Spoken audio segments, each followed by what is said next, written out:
Here we go, Steelers Nation. The big news is that Art Rooney, too, finally spoke publicly for the first time since the Mike McCarthy hire. And honestly, the remarks landed with a lot less punch than most of us were hoping for. The team posted the comments on their official site, and the tone was polite, but it also felt like it was designed to keep things calm rather than to actually explain the reasoning behind a decision that has left so many fans frustrated and confused. Now, I know people like to joke about how Rooney always speaks in a way that feels like he's reading a carefully crafted statement, but this time it felt even more guarded than usual. It almost seems like they're trying to limit his availability for questions from the broader media as the process continues, up to and including a potential press conference for McCarthy. And I say that because the way this interview was handled made it feel like it was meant to preempt deeper scrutiny.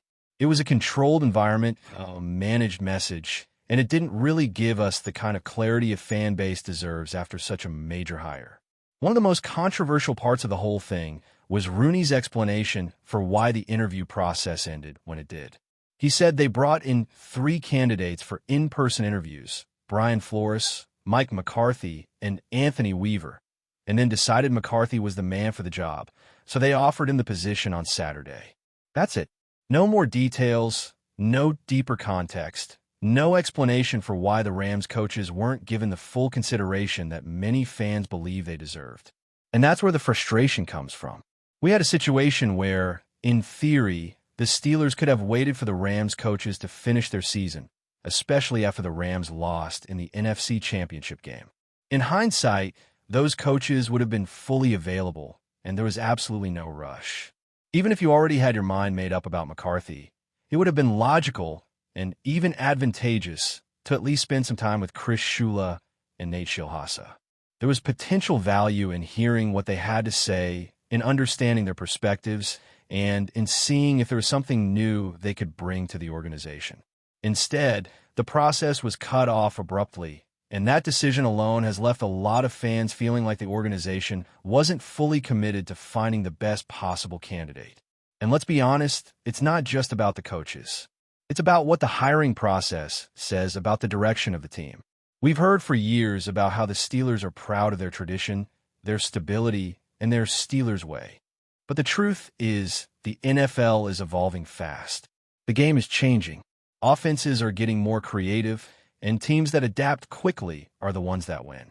When you see other organizations bringing in young, innovative minds and trying to push the envelope, it's hard not to wonder if the Steelers are becoming too stuck in their own comfort zone. Rooney also addressed the Aaron Rodgers situation, and this was one of the clearer parts of the interview. He said that the decision to hire McCarthy wasn't heavily influenced by Rodgers' plans, and that the team believes McCarthy is the right coach to lead them toward a championship. They said they've left the door open for Rodgers, but that they will sit down and see if it makes sense. That's the kind of statement that makes sense on paper, but it also highlights something that many fans have been saying for a while. The days of building your team around a 42-year-old quarterback need to be over.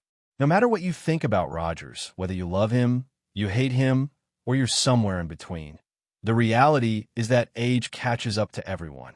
Even if Rodgers comes back and plays well, it doesn't change the fact that the Steelers need to be thinking about the future.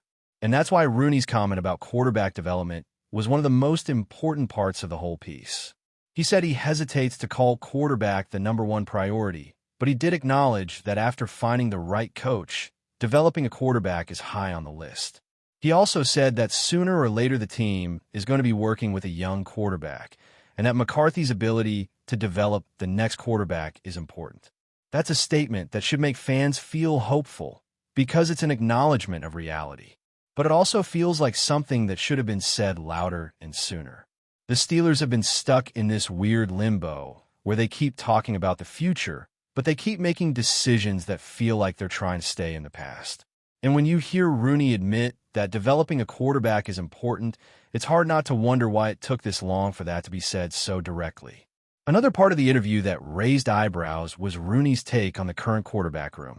He said McCarthy likes Will Levis, sees tremendous upside in him, and is looking forward to working with him. He also said McCarthy feels Mason Rudolph can be a contributor, and that they will have to sit down and discuss where Rodgers fits in if he decides to come back. Rooney added that McCarthy was very comfortable with the quarterback room and the possibilities there, especially because they have a young quarterback with upside. Now, I don't want to be overly cynical here, but that kind of comment is exactly what you would expect a coach to say in a public setting. If you're interviewing for a job, you're not going to say you don't believe in the players on the roster. But at the same time, it's still meaningful to hear it. It indicates that McCarthy at least sees something in Levis, and that's a small sign that the team may be serious about moving forward with a young quarterback rather than relying on Rodgers for another year. Rooney also talked about McCarthy's immediate focus, and this is where the staff situation comes into play. He said McCarthy is trying to hire a staff, and that it's not easy because some of the people he wants are under contract with other teams. Rooney mentioned key positions like offensive coordinator, defensive coordinator, and offensive line coach, and said the team was comfortable with the discussions around those roles. That last one, the offensive line coach, is what caught my attention. It was mentioned almost casually, like it was a normal part of the conversation, but it also signals that the Steelers are expecting a change there. Pat Meyer, who has been with the team, seems likely to be replaced. And honestly, that's not surprising. The offensive line had its ups and downs this season, and while there were moments of success, there were also games where the line was overrun, especially in the playoffs against the Texans. So it makes sense that a new voice might be brought in to shake things up. So, the big takeaway from this whole interview is that the Steelers are moving forward with McCarthy, and they're not going to let public opinion sway them. They believe they've chosen the right coach, and they're focused on the long-term plan. But the lack of transparency and the way the process was handled has left a lot of fans feeling like they weren't included in a decision that affects the future of the franchise. And that brings us to the messages from fans that the host read out. People are frustrated, and they have reasons to be. Many felt the process was lazy or cavalier, and that the organization didn't put in the effort that such an important decision deserved. Some called the hire pathetic, and others said it felt like the Steelers were just trying to stay the same instead of embracing a true reset. There's a sense that the Steelers are clinging to the past, and that they're afraid of change. But the host also made a point that I think is worth considering. He said he is willing to keep an open mind, because the true evaluation of this hire will depend on who McCarthy brings in as coordinators. The quality and creativity of those hires will reveal whether this is a team trying to innovate or a team trying to recreate something that worked a decade ago. Younger coaches tend to bring more imagination and innovation, and that's what the Steelers may need if they want to compete in the modern NFL. So, while the initial reaction is understandable, we have to wait and see how this plays out. If McCarthy surrounds himself with forward-thinking coordinators, the Steelers could surprise people. But if he goes with familiar names and tries to run it back like it's 2012 in Green Bay, then the concerns are valid. The league has changed, and the Steelers need to change with it. And that is the real question that remains as we move forward into the next chapter of Steelers football. Now, here's the part where I need to be honest with you. The Steelers have been in this pattern for a long time, and it is not just about the coach. It is about the mindset. The franchise has built a legacy around consistency, stability, and a certain identity, and there is nothing wrong with that in theory. But when the rest of the league is moving faster, getting younger, more creative, and more willing to adapt, that same identity can become a limitation instead of a strength. The danger is that the Steelers can end up becoming a team that is proud of its traditions, but out of touch with the modern game. When you watch the championship games and see offenses doing things that look almost like a different sport, it is hard not to feel like the Steelers are watching from the sidelines. And that is not a knock on the players or the organization. It is simply an observation about how the league is evolving. There are coaches who are pushing the envelope, and there are coaches who are holding on to what worked in the past. The question now is which path the Steelers are choosing. And this is why the coordinator hires matter so much. Because the head coach sets the tone, but the coordinators are the ones who will bring the real innovation, or the lack of it. If McCarthy hires people who are stuck in the old ways, then this will be a continuation of the same pattern. If he hires younger minds with fresh ideas, then there's a chance for something new. That is what fans are waiting to see, and it is the only thing that can truly change the narrative. Now, let us talk about the quarterback situation again, because it is the elephant in the room. When Rooney said that developing a quarterback is high on the list, it sounded like a step in the right direction. But the question is, how committed is the organization to that plan? Because if they are still operating under the assumption that Rodgers could come back, then the quarterback room becomes a complicated mess.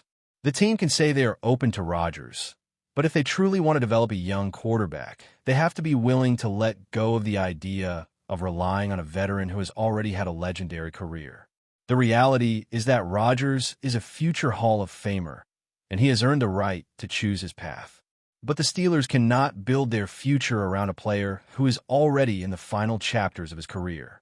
They have to think about the long term. That means evaluating Will Levis, understanding his potential, and being honest about what he needs to develop. It also means being realistic about what Mason Rudolph can offer. And it means being prepared to move forward without Rodgers if that is what makes the most sense for the team.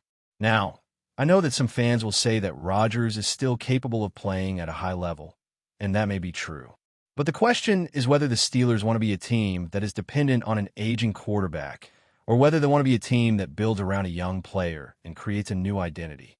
The Steelers have always been a team that values toughness and discipline, and there is nothing wrong with that. But the game has changed, and the quarterback position is now more about athleticism, mobility, and decision-making in a fast-paced offense.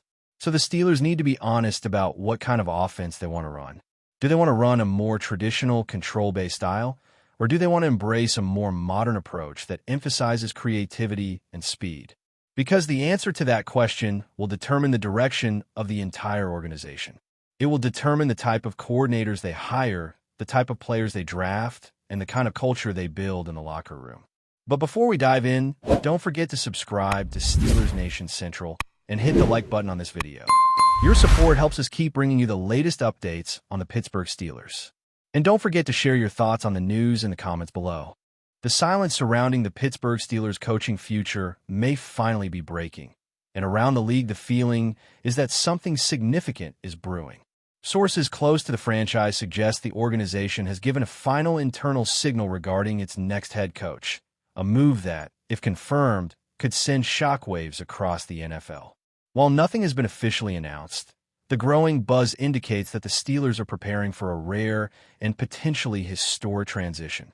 For decades, Pittsburgh has been defined by stability on the sideline, valuing continuity, culture, and long-term vision over impulsive change. That reputation is precisely why the current speculation feels so explosive. Executives, agents, and rival teams are reportedly reacting with surprise at the profile of the name being discussed behind closed doors. The sense around the league is that the Steelers are willing to step outside their traditional comfort zone, targeting a coach with a markedly different philosophy, one that blends modern offensive concepts with the franchise's trademark toughness. The rumored decision is seen by some insiders as a direct response to an evolving AFC landscape that has become faster, more aggressive, and less forgiving. Pittsburgh's leadership is believed to be convinced that maintaining relevance now requires more than incremental adjustments. Instead, the franchise appears ready to make a statement, signaling that its commitment to winning supersedes even its own long-held traditions. Speculation has only intensified due to the unusual level of secrecy involved. Normally, whispers around Pittsburgh are conservative and measured. This time, however, league insiders describe a confident front office that believes it has identified the right figure to lead the next era.